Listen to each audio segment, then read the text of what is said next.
Hello, everyone. A very warm welcome to all of you to this special event on the role of forest in a post-COVID-19 recovery, reimagining the future of forests. We have followed almost 3 days of very interesting and stimulating discussions at this wonderful 15th World Forestry Congress, which is kindly hosted by the government of the Republic of Korea and the Korean Forest Service. At this session, please allow me to introduce my fellow co-moderator brother, Dr. John Parota, and myself. My name is Sham Satguru. Dr. John Parota is the chairperson of AYUFRO, which I'm sure all of you are familiar with. As for myself, I come from the International Tropical Timber Organization based in Japan. Now, without further ado, let me take you through the quick flow of the session today. The session is artificially divided into 2 sessions, session 1 and session 2. We will begin with session 1, whose task is assessing the impacts of the COVID-19 pandemic for the forest and tree sector. We have a wonderful lineup of panelists for this particular session. We have a keynote speaker also. And may I have the pleasure now in inviting the keynote speaker, Madame Maria Helena Semedo, who is the Deputy Director General from the FAO, to present her keynote address.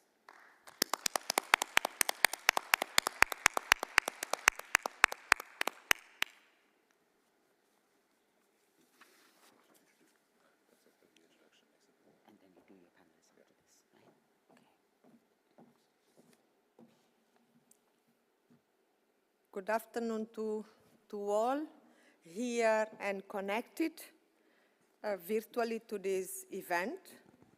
Excellencies, dear friends, colleagues, ladies and gentlemen, welcome to this special event on the role of forests in a post-COVID-19 recovery.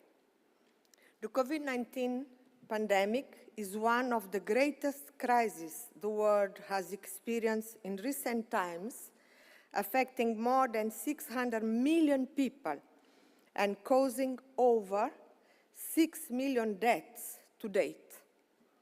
It has disrupted global supply chains, health systems, livelihoods, and commodity markets.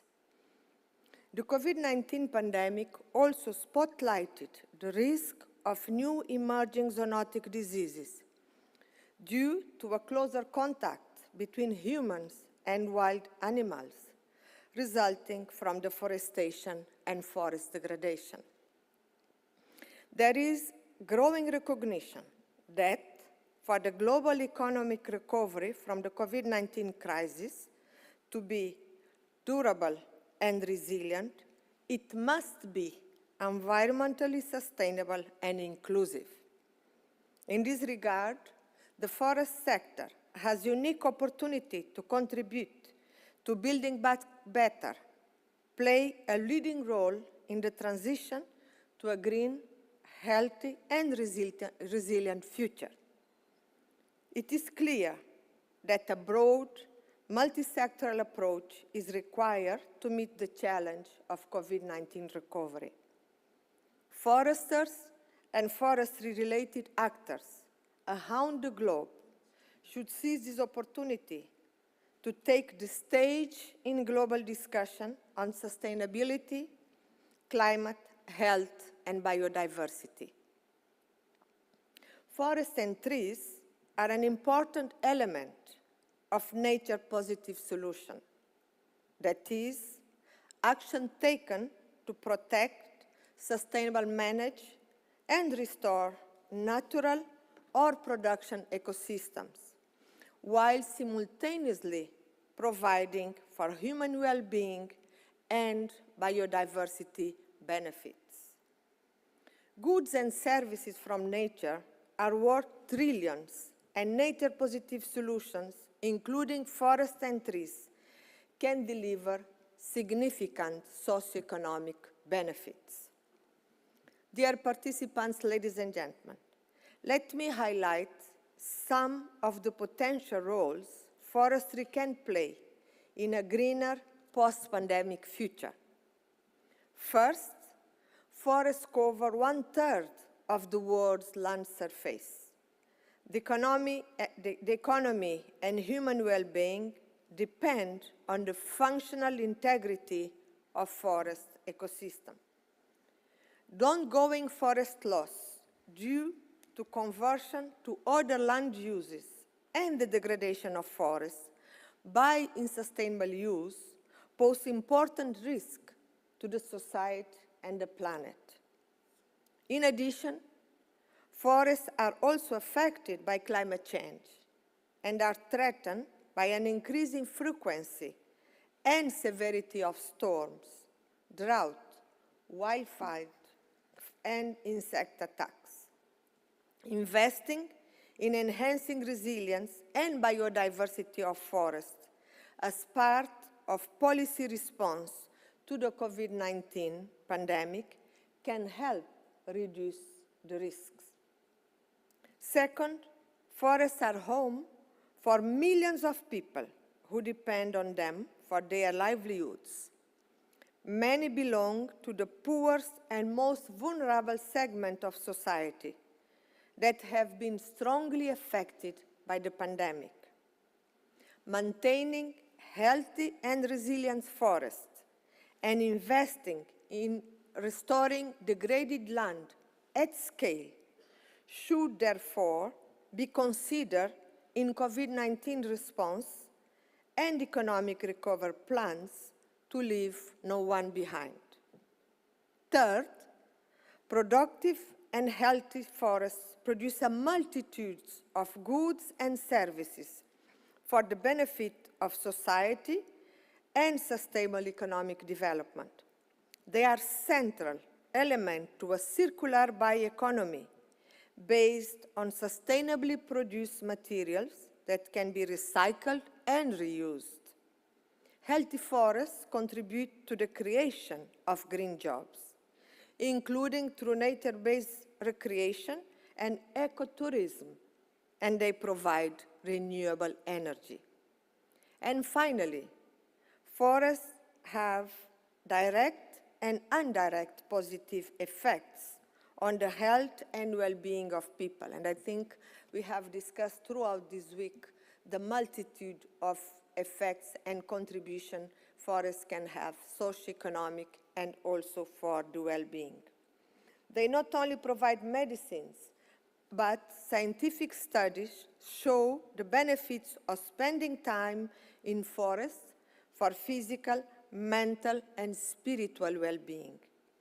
This has proven to be particularly important during the pandemic, when the recreational use of forests increased in many countries, especially by urban population. It has led to a new appreciation of forests that should not be lost in the post-COVID-19 period. Colleagues, friends, the pandemic has changed many lives, but it should also change the way we interact with our natural environment, including our forests. We need bold action on prevention through strengthening integrated, interdisciplinary, and cross-sectoral approaches, such as One Health approach, in order to better address the root causes of zoonotic spillover and prevent the emergence of pandemics. The One Health approach has changed the way of doing business, and it is moving in the right direction. But it needs to better involve the forestry, wildlife, and environment sectors. Resilient is a word that has gained new importance through the pandemic, and that applies to ecosystems as well as economies. COVID-19 presents an opportunity to shift the global development paradigm towards more sustainability and a greener, more inclusive economic development that address the climate crisis and biodiversity loss, as well as poverty. In this context, current challenge in the forestry sector can be turned into vehicles for transformation, driving economic, and behavioral change. Ladies and gentlemen, I look forward to today's presentation and discussion, to hear about your particular experience with lessons learned from the COVID-19 pandemic in relation to forests and your thoughts on how to build back better with forests. Thank you.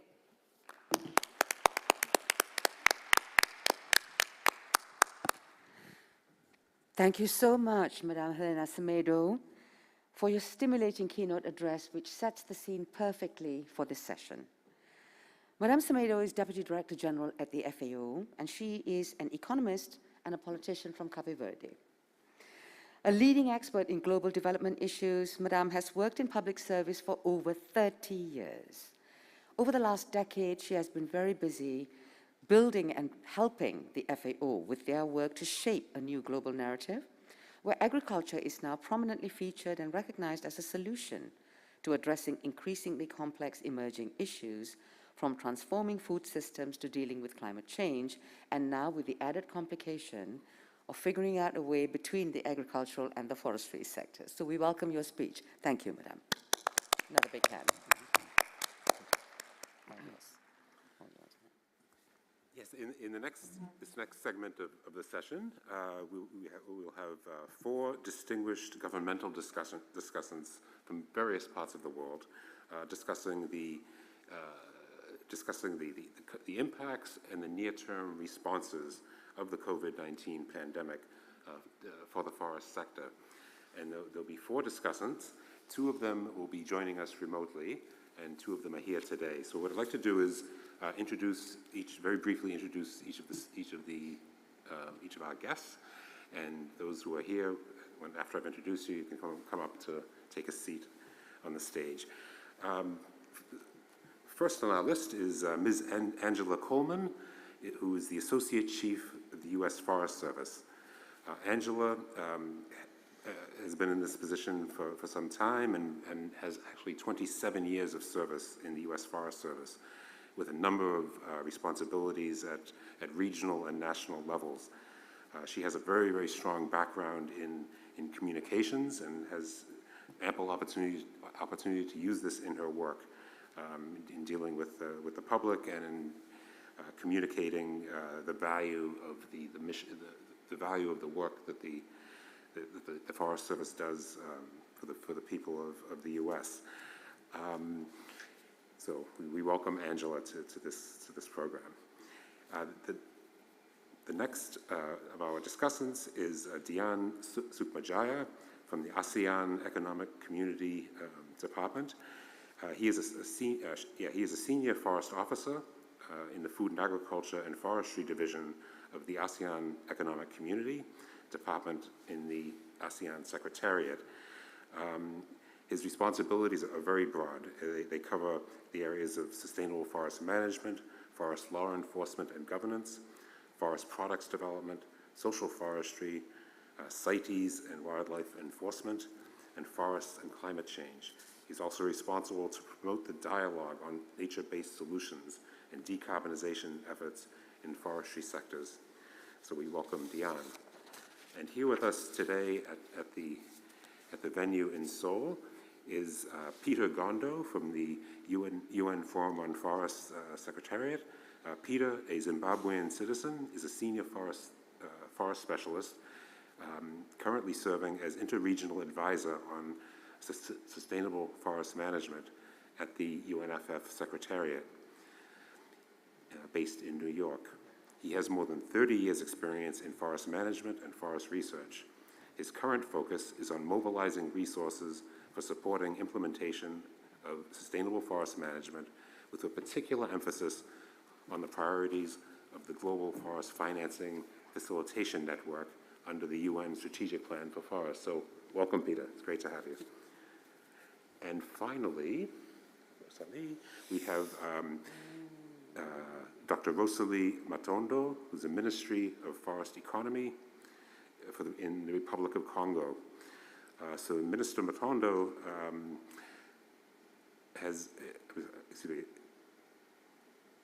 sorry, she was the Minister of Forest Economy, Sustainable Development and Environment for the Republic of Congo between from 2016 and 2017, when she was appointed to her current position as Minister of Forest Economy. Before having this position, she had a number of other, many other high-level positions with broad responsibilities. She is also a PhD in agronomic sciences from the Institute of Genetic Engineering at the Bulgarian Academy of Sciences, and has conducted research in forest genetics for many years. She is the author of numerous scientific publications. So we welcome Madame Matondo. I believe she's on her way. She's possibly on her way. Yeah. Yes. Okay, so perhaps first we should. I'd like to ask Dion to make his presentation. So whoever is. Hello. Thank you. Yes. Yay. Thank you, John. Can I share presentation here from here? Everything seems fine. Thank you, Dion. Okay. Can you see my presentation now? Yes. Yeah. Okay. Yes. Thank you very much, John, and also colleague Syam Satguru. And first of all, before my presentations on sharing the impact of COVID-19 pandemic for the forest sector in the region, I would like to highly appreciate for the organizer for inviting the ASEAN Secretariat to this very special event on the role of forest in a post-COVID-19 recovery. My presentations will be very brief on introduction on ASEAN cooperation on forestry, and then what are the impact of COVID-19 in forestry, and then how the regional cooperation response to this COVID-19 pandemic impact, and then also several priority areas post-COVID-19 pandemic. On the ASEAN cooperation in forestry, I just would like to very brief inform that the forestry cooperation is under the purview of the ASEAN senior officials on forestries that cover relevant areas, including sustainable forest management, FLEGT, wildlife enforcement, forest climate change, and social forestry. The ASOP is supported by the 5 working groups, namely ASEAN Working Group on CITES and Wildlife Enforcement, ASEAN Working Group on Forest Management, Social Forestry, Forest Product Development, and Forest and Climate Change. So what are the impact of COVID-19 in ASEAN region? In general, and I believe it also impact the other regions, the pandemic has hit socio-economic to the people, community living within and surrounding the forest. And I think in a certain extent, it also has influenced the environment and ecological stability. To be more precise, and in ASEAN region, the impact of COVID-19 pandemic has reduced export of wood, pulp, paper, sawn timber, and other that produced by the ASEAN member state. Whereas drop of timber export from 9% to 30% has hit the region, including some countries, for example, in Brunei Darussalam, Cambodia, Laos, PDR, between 2019 to 2020. This study based on the European Forest Institute study. And then, however, some countries like Indonesia and Thailand proved to be resilient, although recorded fell in very early pandemic in 2020, but could rebound it and recorded the increased export from 2019 to 2021. The pandemic also has affected the employment, in particular in forest industries, and it creates employment issues in this region, and also has affected livelihood, and in certain extent also impact food security for vulnerable community forestry families due to the limitation of movement, and also it creates the disruption of logistical arrangement. on food crops and also for the timber. The pandemic also has impacted the conservation activities and increased expansion of agriculture lands in some area. And surprisingly, the impact also has a negative effect to the illicit wildlife online trading and also domestic trading that has been reported by ASEAN member state increasing during the pandemic situation. And some ASEAN member states also reported that activities related to the plantation reforestation activities has been slowing down. And however, to be positive impact also happened during the pandemic. It shows that there are increasing domestic tourism to nature-based areas in most ASEAN member states. That experienced visitors are increasing to the forest area, to the national park, and they do some open activities in those areas. Now, how the ASEAN's dealing with this pandemic? During the 37th summit in November 2020, the ASEAN leaders has adopted the ASEAN Comprehensive Recovery Framework and its implementation plan that serve as region's consolidated strategy from COVID-19 crisis. Basically, the ICRF lay out 5 broad strategies, including health system, strengthening human security, maximizing the potential of intra-ASEAN market, and accelerating inclusive digital transformation, as well as advancing toward a more sustainable and resilient future.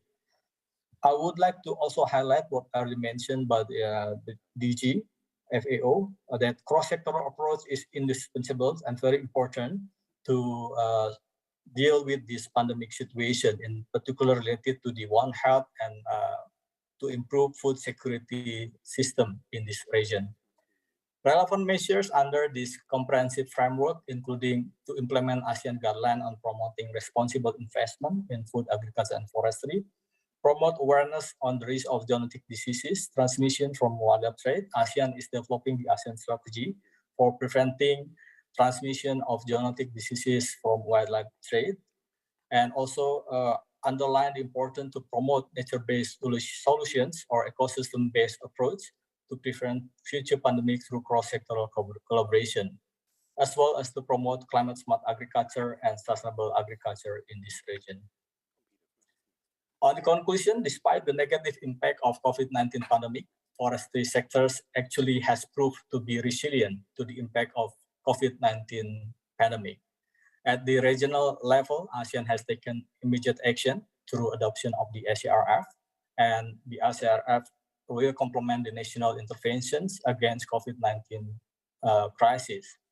I just would like to also highlight that at present, sustainable forest management still as a backbone for the ASEAN cooperation in forestry.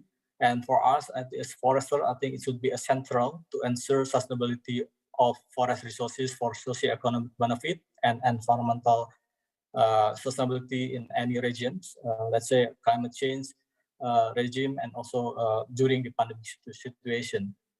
ASEAN's need to enhance sustainable forest management practices through several measures, including unlock potential of nature-based solution, ecosystem-based approach in forestry sector to support green job creation, improve community livelihood.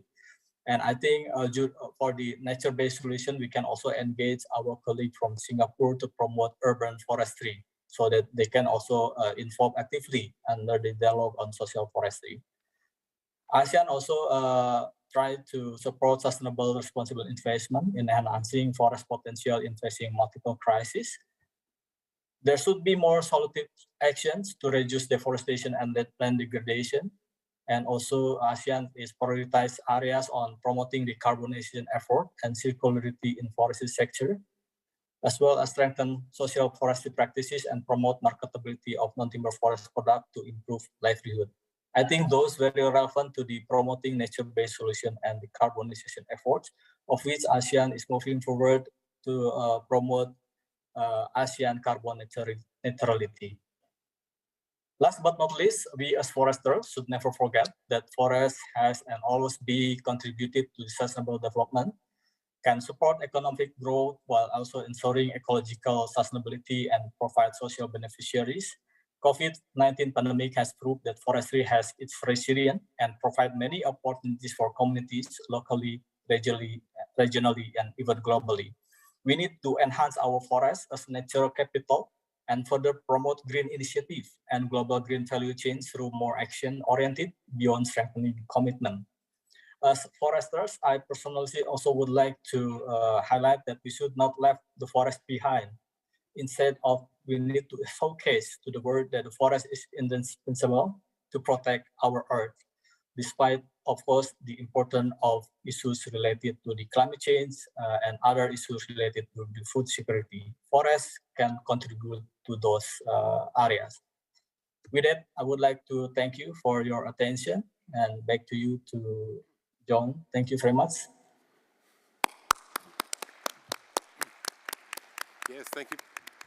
Thank you very much, Dian, for a very comprehensive and interesting overview of the impacts of the pandemic in the ASEAN region, as well as what is being done now and plans for the future to address these impacts and hopefully build back better in the process. Next, I would like to ask Peter to speak, and I'd like to remind all of our panelists that we'd like to keep your statements within 8 minutes. So, Peter, the floor is yours. Thanks, John. I'll try to do that. Good afternoon, colleagues. In 2020, the United Nations Forum on Forests was asked by members of the forum to assess the impacts of the pandemic on forests and the forest sector, focusing particularly on impacts on industry, impacts on forest management, impacts on forest-dependent people, and also overall impacts in terms of economic development. We conducted a global study of these impacts, and the results were presented during the forum's 16th session. During that session, there was also a request from members of the forum to look at what challenges countries are experiencing in actually trying to implement recovery and response measures. And I'll just share some of the outcomes of those two assessments that we conducted. Of course, I have to put a caveat that the pandemic is still ongoing, and we conducted the studies at a very preliminary stage. So some of the indications are still very preliminary, but I think they give us very good pointers. The first thing, of course, that we found out was that in terms of forest management, the major impact was that forest management activities, especially tree planting, protection, were disrupted, and a lot of the activities were postponed or delayed. But that did not always culminate in loss of forests. In fact, in some cases, we actually saw some positive developments where forests, because of reduced activity, because of reduced logging, we actually saw some recovery starting to take place. So that was quite a positive outcome. Another outcome that we saw, of course, was the major impact was on forest industries. There was a major disruption of supply chains, as the Deputy Director General has already highlighted. Exports in timber were essentially reduced to a very large extent. It also affected the importation of spares and equipment for industry. So we found that a lot of the industrial work in many countries was reduced. But on another side, there were some positive outcomes as well. In many countries, especially in developing countries, and even in some developing countries, forest industries were classified as essential services, mainly for the provision of hygiene and protection equipment. So, and this actually led to an increase in activities of some of these industries. In fact, in Latin America, we saw that some of the there was a very small decline in industrial activity. When it came, however, to ecosystem-based activities, especially hospitality activities, these were drastically affected because of the travel restrictions. So the tourism essentially died off. Many countries were affected by this because of travel restrictions, and a lot of people who depend on this for employment and livelihoods were negatively affected. They lost their incomes, they lost their source of livelihood. Another development which is linked to health was the fact that in many developed countries we started seeing a huge jump in the use of forests for recreation and mental health. This was reported especially in Eastern Europe and North America. So this also now has actually brought in a new impetus for the importance of urban and peri-urban forests as we move forward. Another development which I think which related to forest workers, and I think this needs to be looked at in connection with other sectors, was that a lot of forest employees are not on social protection. And many of the measures that were put in place to support people to cushion them against the effects of the pandemic did not reach forest-dependent people. And I think as we move forward, we also need to look at how to make sure that we have inclusive social protection measures that include people who live in and around forests. The last impact I want to highlight was actually the positive use of technology. When in many countries they could not do law enforcement physically or monitor what was going on in the forest physically, they turned to technology, satellite imagery, drones, and other technologies. And for some administrative activities, they turned to digital technology, where, for example, processing of permits and agreements was actually done online. So we saw this increase in use of digital technology, and I think it actually offers a new opportunity as we move forward.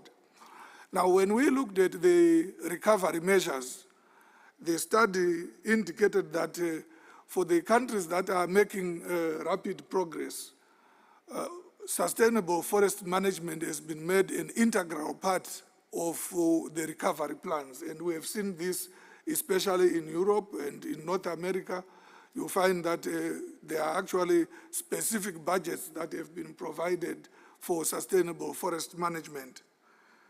The issue of landscape restoration, especially in relation to the One Health approach, the issue of ensuring habitat connectivity as a component of landscape restoration is also an important measure that has been adopted by some countries, and it is recommended, I think, as we move forward to closely take a look at this.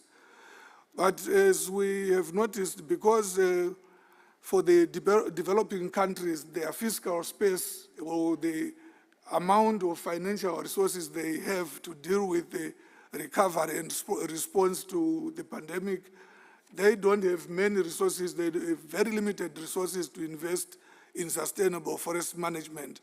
And given the importance of forests, I think international cooperation is very critical.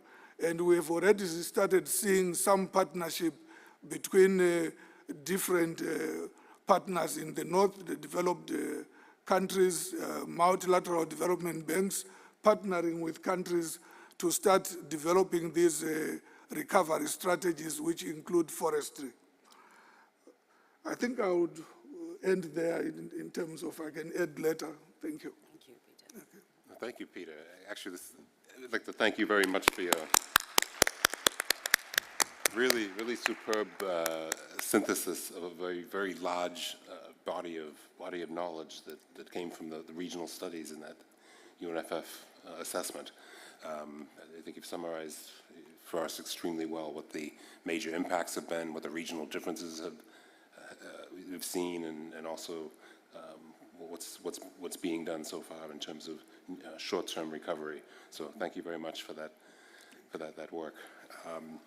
Our next speaker is Angela Coleman, who is with us from 11 time zones away, so we really appreciate her flexibility and her commitment to providing her insights to this session. So Angela, the floor is yours. Thank you, John. I hear an echo. It's okay from our side.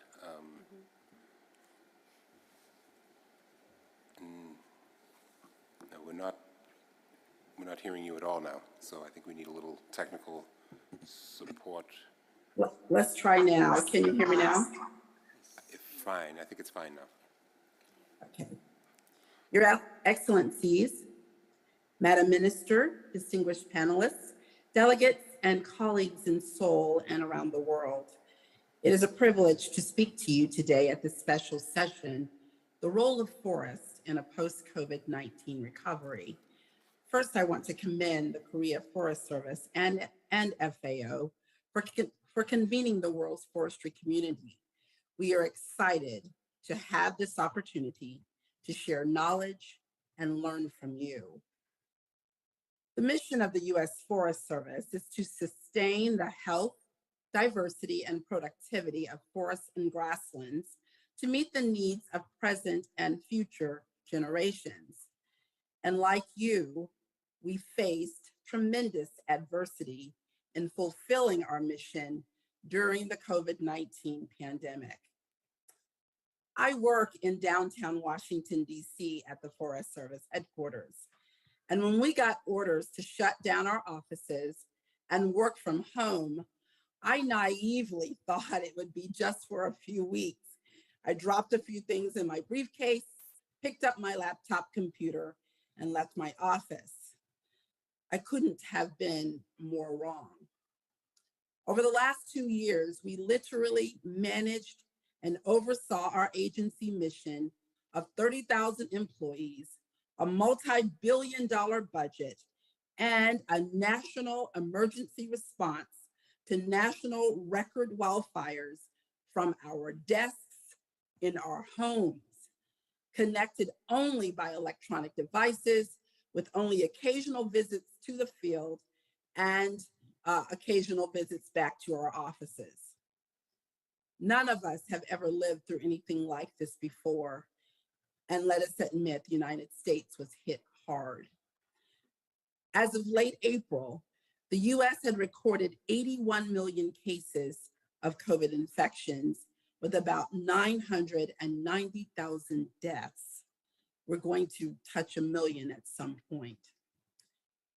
We are forever changed by these 2 years and are just now preparing our re-entry to our physical offices. Now, we're a field-going organization, but a good bit of our employees do report to offices in the physical space, and they've been away from those offices for 2 years.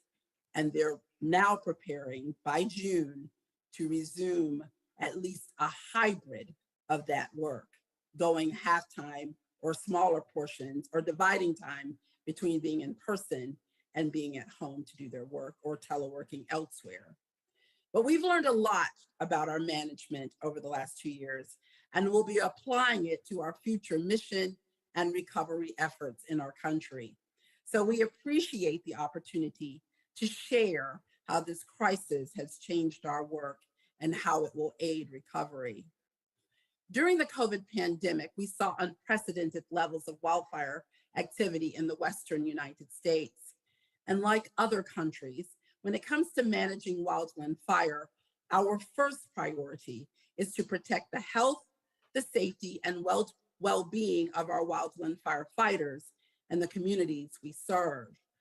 Forest Service works with other federal as well as tribal, state, local, and private partners to safely deploy firefighting resources during an extended attack on fire.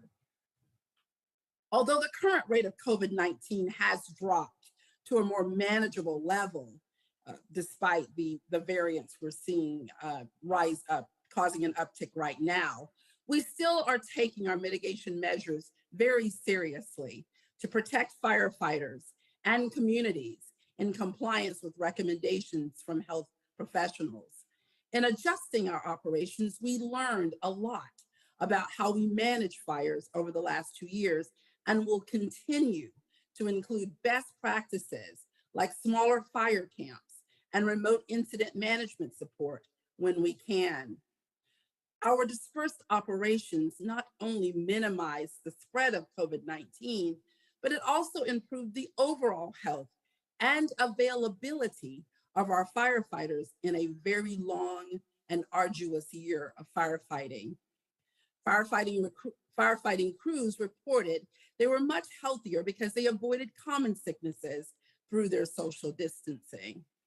In short, much of what we learned can be applied to the post-COVID time that we are entering to improve our wildland fire management overall. And as Winston Churchill once said, never let a good crisis go to waste. President Biden's executive order strengthening the nation's forests and communities and economies focuses in part on restoring ecological integrity across vast areas of forests in the United States. In response to the wildfire crisis in the Western United States, we recently unveiled a national 10-year strategy to restore healthy, resilient, fire-adapted forests across high-priority landscapes at the actual scale of the risk. We plan to dramatically increase fuels and forest health treatments by up to 4 times over our current treatment levels. In doing this work, firefighters and specialists will draw on what they learned from managing wildland fire during the pandemic to complete this urgent and badly needed work in a safe and effective way. But forests in the US play another role in our post-COVID recovery. The greatest economic benefits in connection with forests in the US come from outdoor recreation. In 2020, according to the United States Bureau of Economic Analysis, outdoor recreation accounted for 1.8% of the gross domestic product, with about $374 billion in contributions to the national economy. National forests and grasslands account for 19% of recreation in the United States, and these lands produced more than 370,000 jobs and contributed more than $35 billion to the economy. Overall, our safety precautions with COVID led to restrictions on many of our developed recreation sites. Yet, the pandemic led to unprecedented levels of recreation use. From 2019 to 2020, recreational use rose by 18 million visits. That's 168 million visits. The reason? People wanted to seek dispersed recreation to get away from COVID stress by walking, viewing nature, or just relaxing. It's unclear whether this high use will persist, but in any case, forests in the United States will remain tremendously important for all the recreational and health benefits and for all the related contributions to the jobs, tourism, and the overall economy. As a result, the Forest Service is focusing on rebuilding and restoring infrastructure to address facilities and maintenance backlogs. The Great America Outdoors Act is funding some of this work. In addition, we benefited from infrastructure from the recently passed Infrastructure Investment and Jobs Act. It provides historic funding to support our work on the 10-year strategy. This funding creates jobs and aids economic recovery and stability. At the same time, it helps us deliver our goals to restore resilient, healthy, and productive forests across all landscapes over time. Thank you for this opportunity to share our view from the United States, and I look forward to the continuing conversation.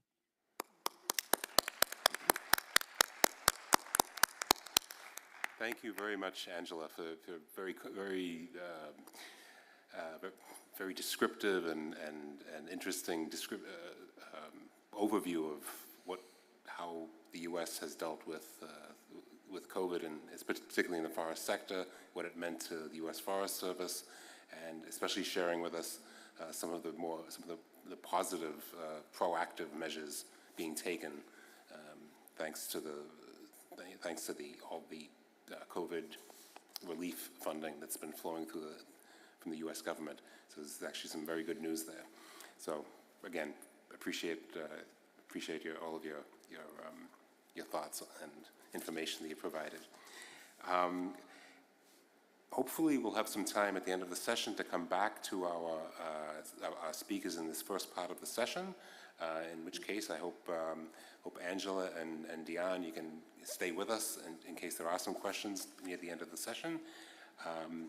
But for now, I would like to again thank all of our panelists in this part of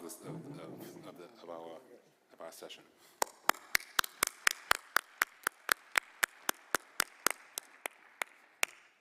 I'd like to open the second chapter of this story which will be looking more to the future and how to enhance the role of forests in supporting a greener and more resilient economy in the post-pandemic or in the endemic era to come.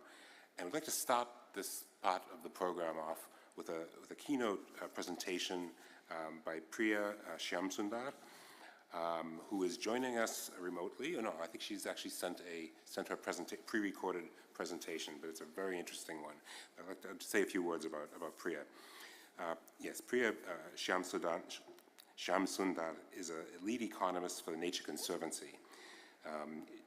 At the Nature Conservancy, she leads a global science team that undertakes research on the economics of conservation and environmental management, including valuing the benefits, costs, and distributional implications of environmental interventions and designing economic, policy, and behavioral nudges that encourage action. Priya's research covers a range of local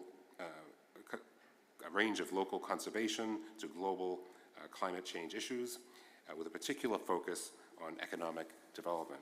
So, with no further ado, could we please listen to Priya's presentation?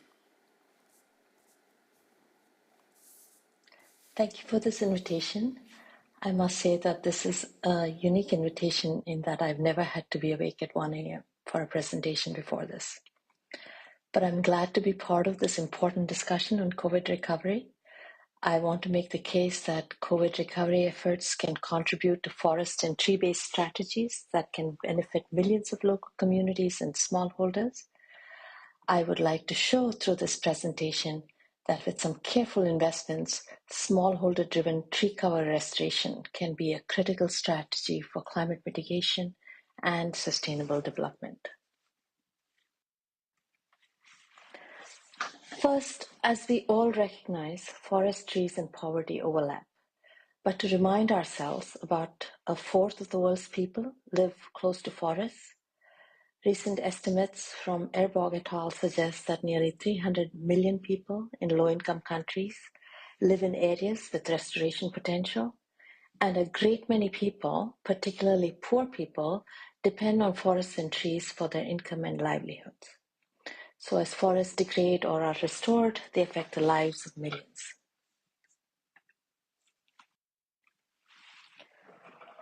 Communities who are forest and tree reliant face a number of global shocks simultaneously and on a regular basis. COVID-19 in the last 3 years falls into a set of such global shocks that are largely exogenous to the daily lives of these communities, but bring significant risks and opportunities.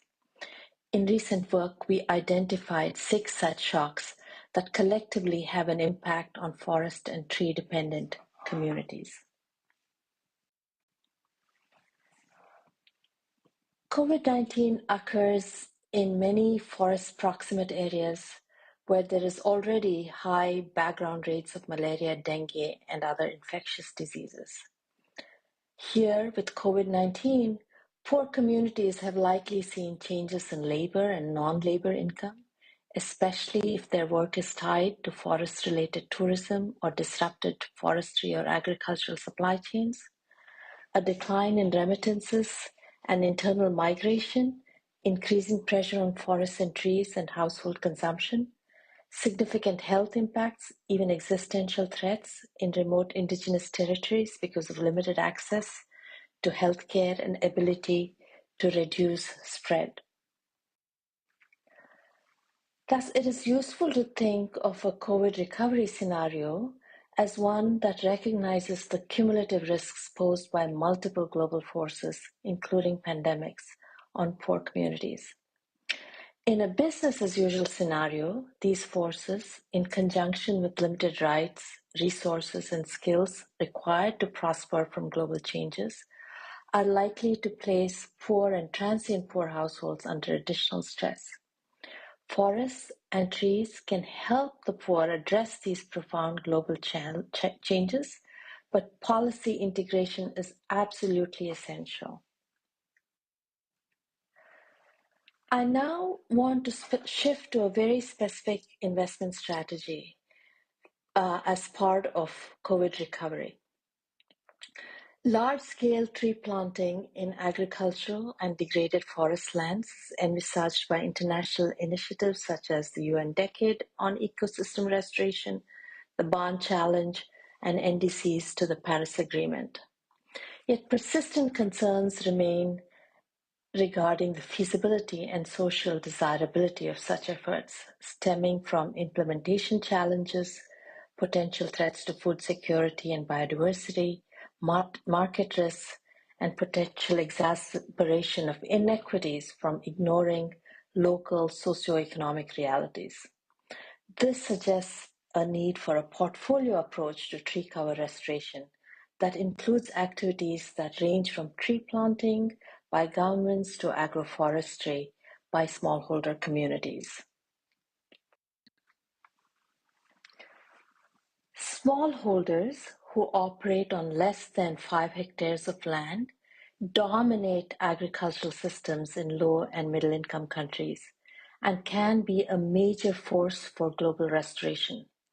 However, global or tropical level studies haven't been able to really evaluate this potential.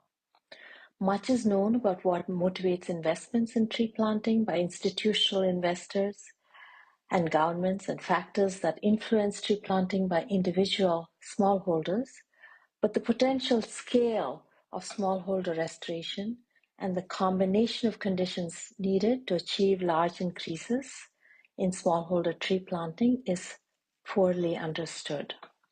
Hence, I want to present some ongoing work where we identify dominant land cover and populations in areas with potential for low-cost restoration in the tropics. We also identify smallholder agricultural land shares in countries with low-cost restoration potential.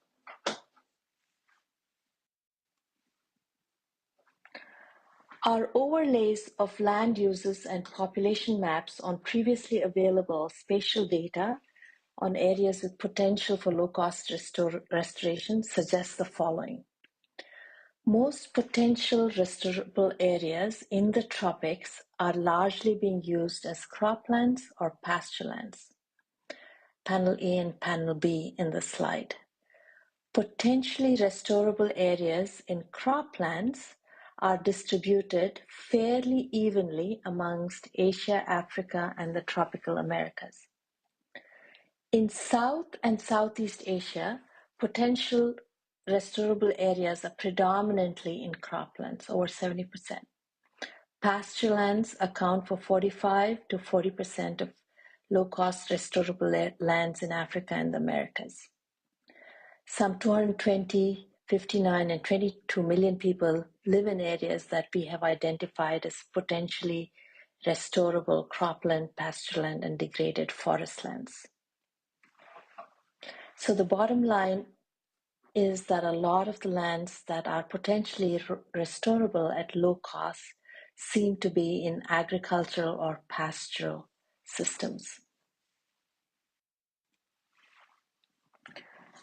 At present, no global spatial data set identifies smallholder agricultural areas. Thus, to show the dominant presence of smallholders in countries with restoration potential, we show the share of a country's agricultural areas operated by smallholders. Spatial data sets are also lacking for tenure arrangements under which potentially restorable land is held. The presence of large areas of land held by communities in some tropical countries points to the possibility of smallholders having an even larger rural footprint than indicated by published data on agricultural smallholdings. While we are able to show that there are many areas where low-cost restoration potential overlaps with agricultural systems dominated by smallholders, it is important to assess if macro-level conditions are also conducive to this form of restoration. Thus, we examine national policy governance and market conditions in 20 countries with the largest low-cost restoration potential. These indicators reflect conditions that can make tree planting less costly and increase private benefits to smallholders. The national indicators, unfortunately, point to the presence of constraints that may deter smallholders from undertaking restoration. For instance, only a third of the countries have a quantitative policy target for tree restoration as part of their NDCs.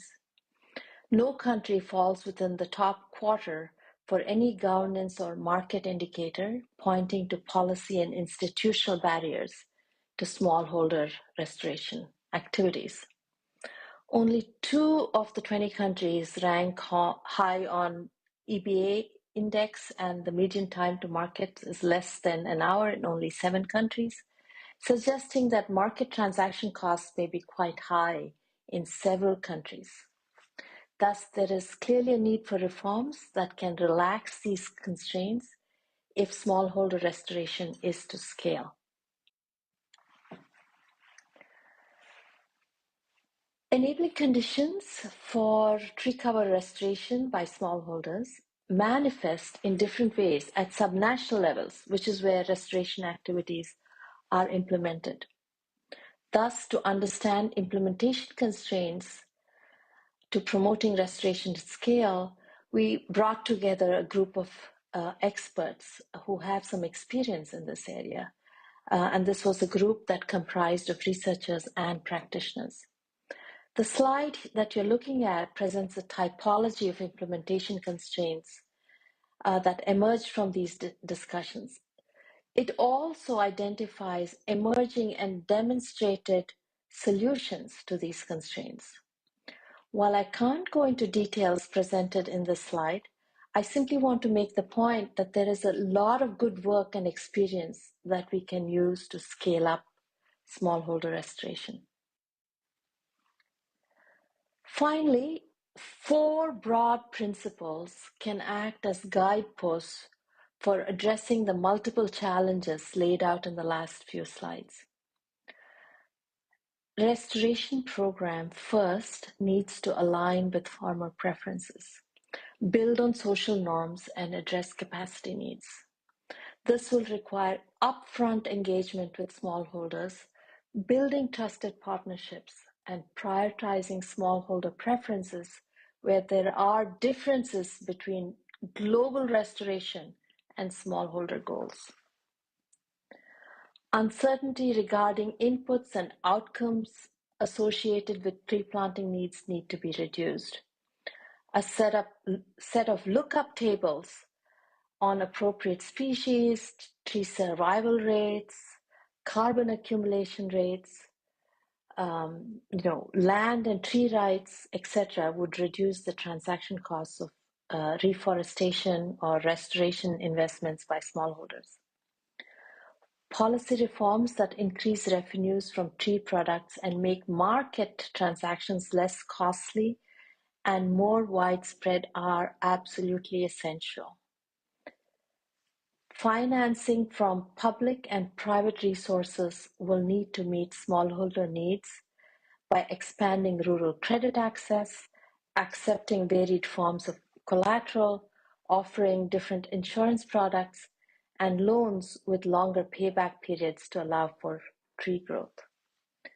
So COVID recovery will require investments in these strategies that can help with both sustainable development and restoration goals. Finally, smallholder tree cover restoration, i.e., intentional actions undertaken by smallholder households or communities to grow trees on lands that were originally forested, can come in a variety of different forms. So I would request you to imagine a world where forest lands that underwent land use changes to become croplands, pasture lands, or degraded forest lands can, through smallholder actions, become lands that are under agro-silviculture, silvopasture, woodlands, plantations, or restored forest lands. Let's make the required investments in smallholder restoration as part of COVID recovery to make this a reality. Thank you so very much.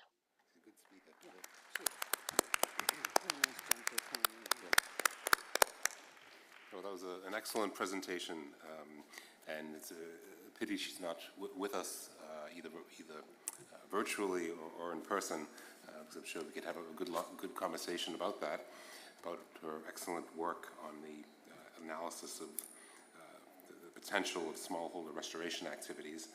But the next best thing, or perhaps even better, is the group of discussants that we have who may want to comment on what Priya had to say, but would also like to pose some additional questions within their areas of expertise.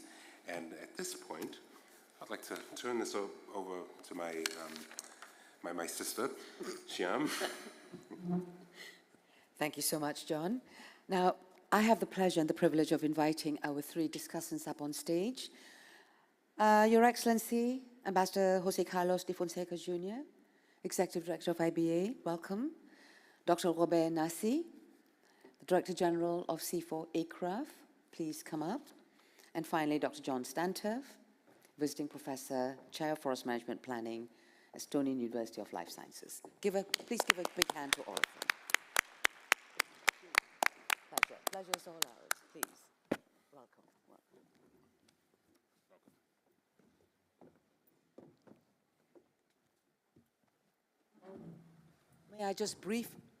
May I just briefly introduce our three key discussants who are on the podium right now. His Excellency Ambassador Jose Carlos de Fonseca Jr. is the Executive Director of the IBA and had been in the Brazilian Forest Service for almost 4 decades. How old were you when you started in the Foreign Service? 10 probably, you look too young. He joined the IBA 3 years ago. Throughout his career, he has held many postings abroad.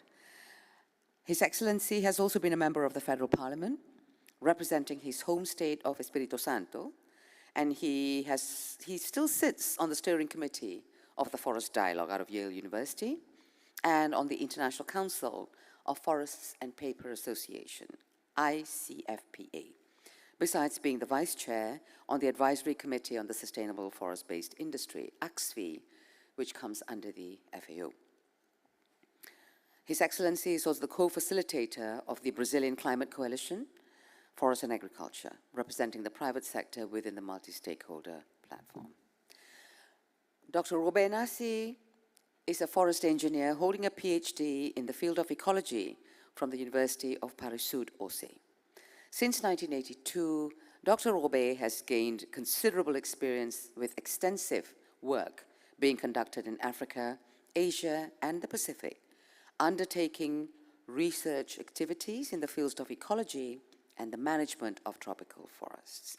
His work aims to integrate social and biological sciences for the better management of tropical forests, more sustainable livelihoods, and better designed forest policy. He's currently the Director General for the Center for International Forest Research, CIFOR, and he is the Managing Director of CIFOR ICRAF. Last but not least, we have Dr. John Stantoff, Visiting Professor, Chair of Forest Management, Planning and Wood Processing Technologies, Estonian University of Life Sciences. Dr. John Stantoff is a forest ecologist holding a PhD in forest soils from Cornell University. Previously, pre-retirement as a senior scientist from the US Forest Service.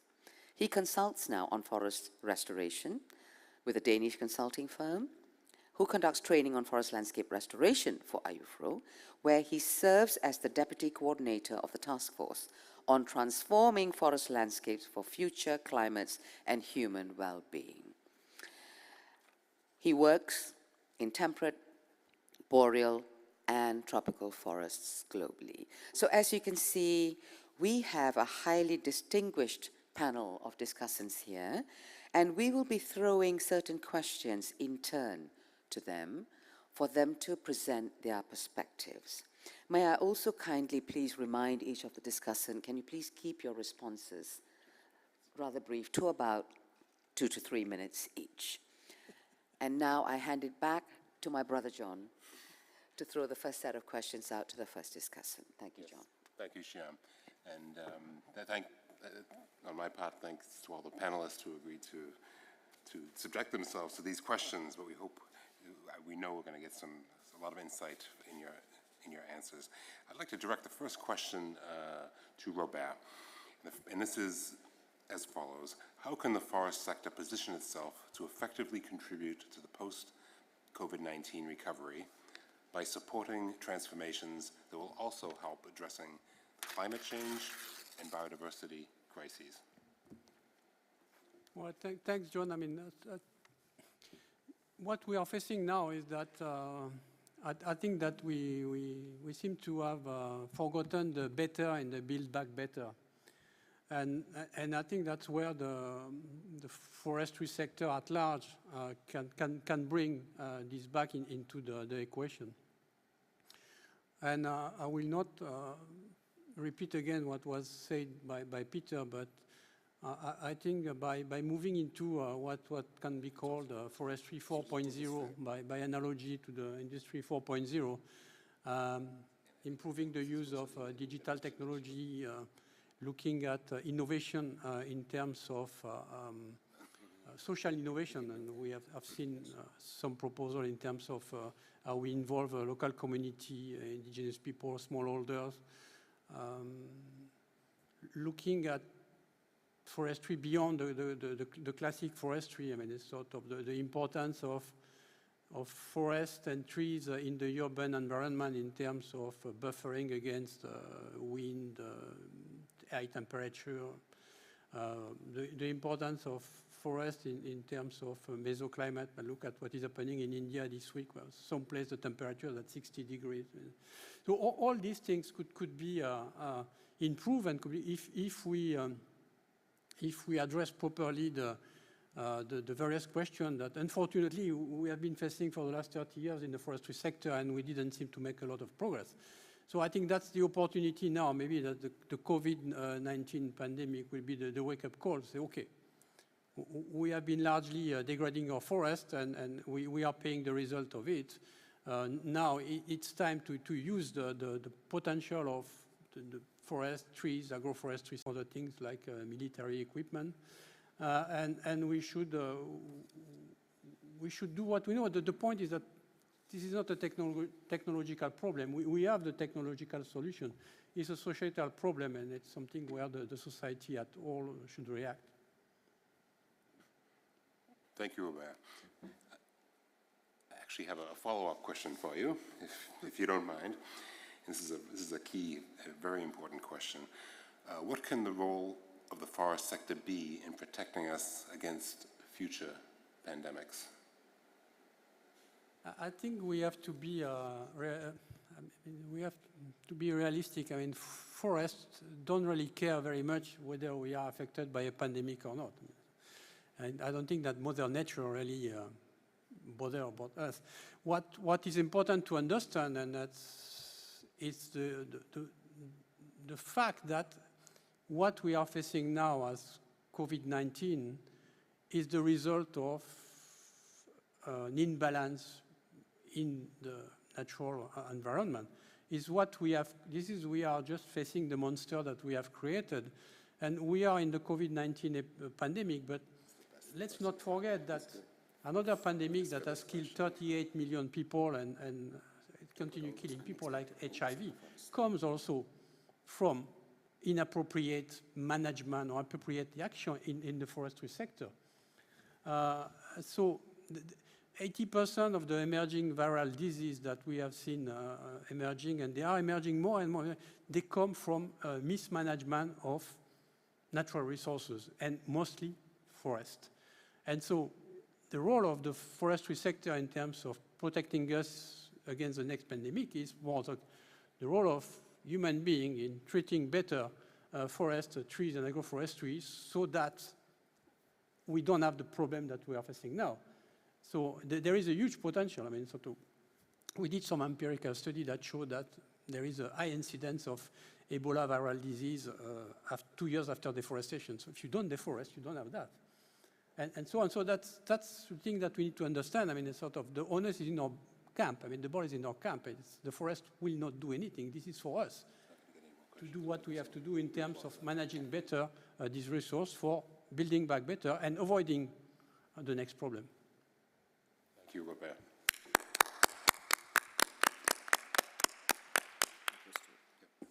Thank you very much for those wonderfully insightful answers, Robert. And also, trying to not make it seem as if forests are the magic solutions to all of the world's problems. Thank you for that. Our next question is now directed to Your Excellency, Jose Carlos, and it relates to the opportunities and trade-offs for the forest sector in a post-COVID world. What do you think are the options for the forest sector to make itself more visible, engage in new partnerships and collaboration with other sectors of the economy in effecting the required changes? Thank you very much for having me here. It's a pleasure to share this panel with such distinguished participants. Crises, as we know, also provide opportunities. And this was not different during this terrible crisis of the pandemic. The circumstance was an opportunity for the plantation-based sector to highlight the essentiality of our activities and products. In Brazil, for example, the Brazilian tree industry, BA, was very quick, had to be very quick in reinforcing its institutional and advocacy dialogue with local and federal governments in order to demonstrate precisely that essentiality. This rapid movement that we made was key to avoiding the mandatory closing of factories and operations, and thus reducing potential economic losses, for instance. Some of the essential uses we then highlighted to convince our regulators and authorities. That paper, for instance, paper packaging to receive food and medication in our homes. We relied on opening operations for our companies. Cellulose pulp for manufacturing personal protective equipment such as masks. Charcoal, a bioreducer used to produce special types of steel used in surgical instruments for hospitals. Laminate flooring, boards, and aggregate panels, for instance, used to build field hospitals and to renovate people's homes during the pandemic. So the pandemic kind of accelerated certain trends, like the establishment of the sustainability agenda, the challenges presented by climate change, and the new ESG attitude for investors in general. The post-COVID economic recovery promises to have these agendas as a permanent background. This is a great opportunity for the forest-based economy to showcase its natural attributes and position itself as a distinguished provider of sustainable solutions. We shall not miss this boat. We need to improve our communication skills, but we will not be able to do this by ourselves as foresters only, so we need to establish and engage in the right partnerships. Thank you very much, Your Excellency, for that very comprehensive answer that you've given us. Now, I have a follow-up question for you based on what you've just said. How can new technology further support decision-making and transformation in forestry? Thank you. Innovation, R&D are a part of our nature, really. I can speak this for Brazil, but this is true in many other countries. We have been investing to making alternatives, to produce alternatives to raw materials that come from fossil sources, fossil-based items. Several solutions are emerging from these efforts, these investments, and moving to the production in such new items, more and more incorporating technology and innovation, like packaging barriers with potentially antioxidant and antimicrobial properties for use in the food industry. Through nanotechnology, cellulose can gain strength, impermeability, and conductivity, for instance, as properties, making its products a sustainable alternative for use in the textile industry, for fabrics, in bandages, in hand sanitizers, paints, and concrete, and many other new applications. Lignin, for instance, has enormous potential to replace phenol and polyurethane in resins or to produce bio-oils, not to speak of, for instance, engineered wood and engineered timber for construction and so on. Alongside with these new products and many others, our sector has been investing in better data use and artificial intelligence in order to make ever more assertive decision-making and adapt our managerial practices. This is not the particularity, of course, of our sector, but the sector is not trailing behind many of the other avant-garde, let's say, segments in the economy that are very intensive on innovation like we are. Thank you so much, Your Excellency. I have to say I can't agree more with what you're saying right now. A lot of people tend to assume that the forest and the wood sector are about 2 or 3 decades behind everybody else, but in actual fact it's the complete opposite. Maybe we're just not all that good at telling the story or shouting out our successes. So thank you so much for all those answers. Okay. You next. Thanks from my side as well. I have a 3-part question for Dr. Stanturf, as follows. Opportunities and trade-offs, how can forestry make the economy greener? Part 1. How can forests contribute to sustainable pathways? And finally, what are the opportunities for job creation, improvement in livelihoods of forest communities? So it's a big package of questions there, but I know you're capable. Thank you, John. Since I have 3 questions, that means I get 6 minutes. No? Okay. You do have 6 minutes. You do. You know, I think that one way to look at COVID was that it was a stress test on society. It exposed weaknesses and vulnerabilities that have been highlighted by some of the speakers already, but it also provides us, or showed that we have some strengths and provides us with some opportunities. And I think that's what I want to talk about. One of the big responses was to try to stimulate the economy and try to counteract the economic hit that COVID put on, especially developing countries, but also in developed countries. The idea was to target recovery funds at activities that mitigate climate warming and biodiversity loss rather than a business as usual approach to supporting existing carbon-intensive industries. That would have many benefits besides responding to the economic stress of COVID. Stimulus and recovery spending should be, and has been to some extent, directed towards infrastructure that supports a more progressive future than a return to business as usual. Now, I see this playing out in the forestry sector in 5 areas: forest restoration, wildfire, urban greening, bioeconomy, and workforce development. We've already heard some bits about some of these issues, so I'll try not to be too duplicative of what's already been said. Restoring degraded forests, especially in the US and Canada, could potentially contribute to the green economy. And I stress US and Canada because that's my experience, but it's also, those are 2 very important forest, high forest cover countries, but also contributing a great deal to forest products supply and demand around the world. Both countries have proposed to scale up tree planting efforts on the order of billions of trees. Some of that was in the works before COVID and was further motivated by the spending from the infrastructure development in response to COVID. But again, we got to remember that restoration is about more things than just planting trees. It includes managing existing forests more sustainably and in particular more resilient in the face of climate change.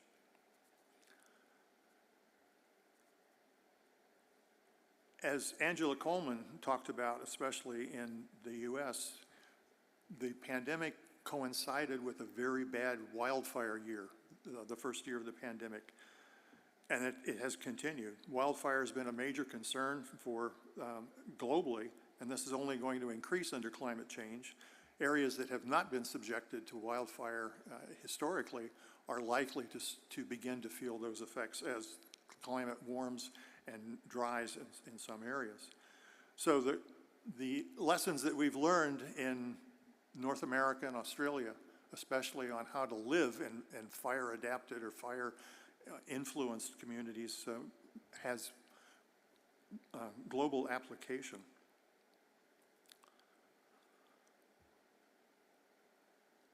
But to be honest, in North America in particular, we have a legacy of trying to suppress all fires. So there's a lot of hazardous fuels out there. So even though we're now paying attention to more holistic fire management, we have a big problem with trying to overcome some of the past management. The pandemic has exacerbated the pre-existing shortage of wildland firefighters, and the recovery plan in the US and Canada has attempted to address this problem.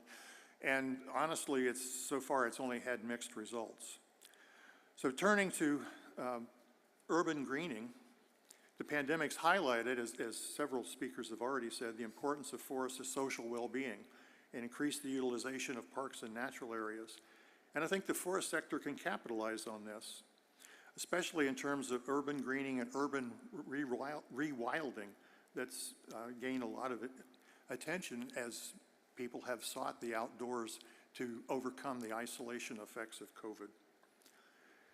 It's increased prominence in trying to increase natural habitats in urban settings, but what's often missed in some of these efforts is that urban forests need to be managed in order to be sustainable and in particular to be safe for the people that are recreating in them.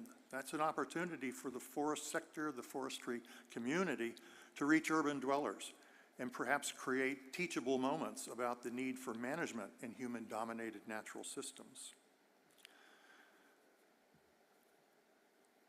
The US and Canada and other countries in Europe and other places have provided new funding to help manufacturers improve their manufacturing processes, not only to increase efficiency, but to reduce waste and pollution while increasing profits. The governments have increased some spending in R&D and developing new products. And one of the things that I think we need to look at in the future is, as we go to a more carbon-based economy, a less fossil fuel carbon-based economy, is that we're going to be looking at forests to provide the raw materials for a lot of different products. You know, I have a plastic bottle here. There's a great effort underway right now to make such containers from wood-based material or plant-based material rather than fossil fuel-based material. So as we try to protect and sustainably manage forests, we're also going to be requiring greater and greater supply and demand of forest products. Finally, labor shortages and supply chain disruption were apparent in many countries as a result of COVID. And it sparked thinking, especially in North America, about the need for training for skilled workers, such as mill operators, maintenance, forest road planning, construction, prescribed burners. All of these people became in short supply under COVID because of the worker safety rules that were put in place, but also as people became infected and had to isolate at home, there were, in many cases, there were no trained workers to take their place, and hence, in fact, it even affected mills and shutting down production lines in some manufacturing facilities in North America because of these worker shortages. And one problem that pre-existed the pandemic that's only become more and more of a problem in the supply chain disruption is that hauling and truck drivers are in short supply.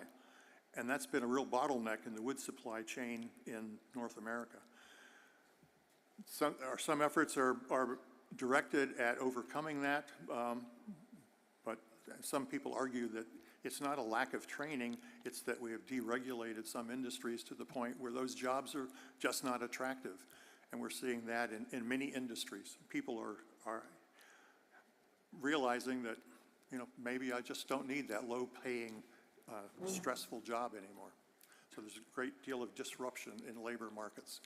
So over the next few years, we're going to see some of these effects play out in greater detail, some things that we haven't anticipated, and you know, hopefully we won't see the emergence of another pandemic, but as Robert has pointed out, that's unlikely that we'll have that.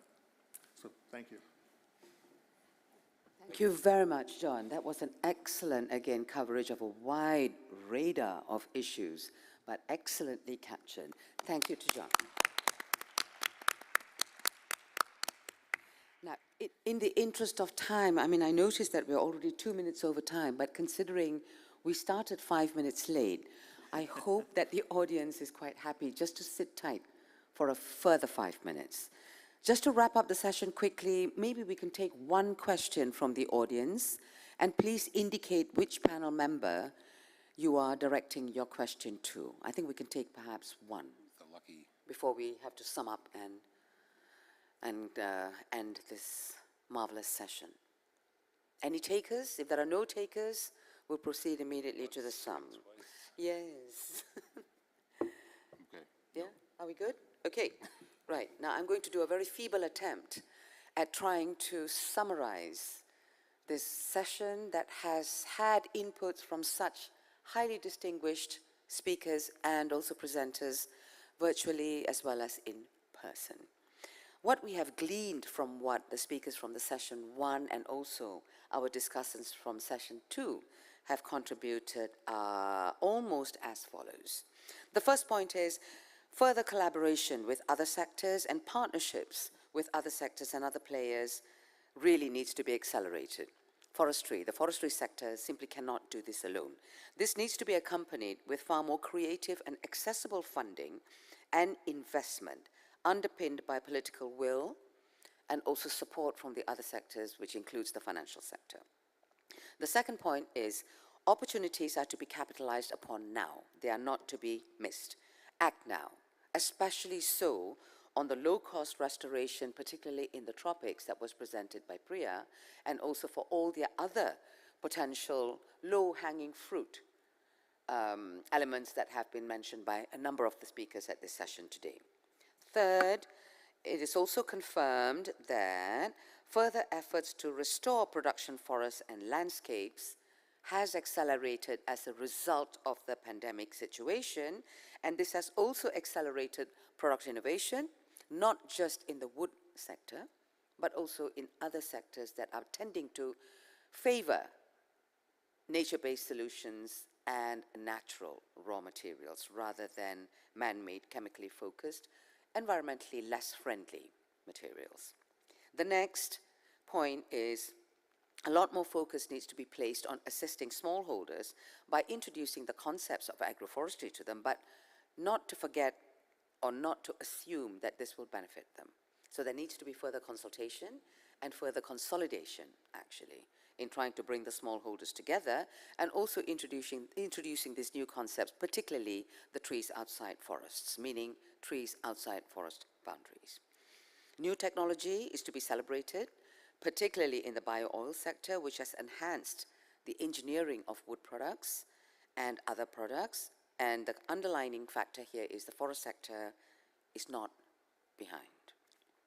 Next, the restoration and the fires, unprecedented levels of forest fires need immediate addressing, they need immediate attention, and it's good that the global community has actually responded to this in the last 2 years. That's from our observations. And interestingly enough, the COVID situation has actually presented an increased demand for wood fiber in almost every sector, either from the pulp and paper sector, the actual wood product sector, the heating sector as well, cooking sector, multiple sectors. Why? Because there is a need to move away from fossil fuels. This, of course, has accelerated and enhanced the sustainability agenda on the global level and also on the national level. And one of our speakers mentioned the ESGs, the environmental and social guidelines. Now, the uptake of the ESGs is rather, how would I say this? It's not standard. Yes, it's not standard in all economies. So this is something that we need to keep an eye on, just to make sure that the uptake of ESGs by certain nations don't put others at a disadvantage. And my personal observation on all this is the COVID disruptions has also enhanced the development level of domestic markets rather than the export-orientated markets. So we will see an increasing uptake in domestic markets on the use of legal and sustainably produced wood products. Why?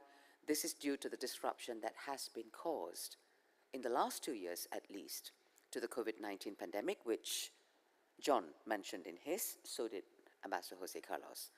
Bottlenecks, disruption in market diversions or disruption in market supplies, and also fractured supply chains. The other big elephant in the room, of course, is the non-COVID related crisis that is sitting on the fringe of what we are facing right now. It is a little bit too early to tell what kind of impacts that the non-COVID related crisis will have on the wood and forestry sector, but it could potentially have impacts on deforestation or forest degradation, both, I don't say both, sorry, in all three, temperate, boreal, and tropical forestry. But that's a topic for another discussion at another time. With that, may I take this moment and privilege to thank my co-moderator, Dr. John Parota.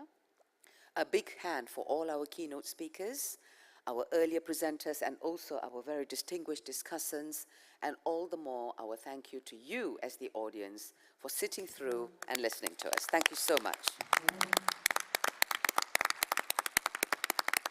This session is now officially closed. Thank you again. Thank you.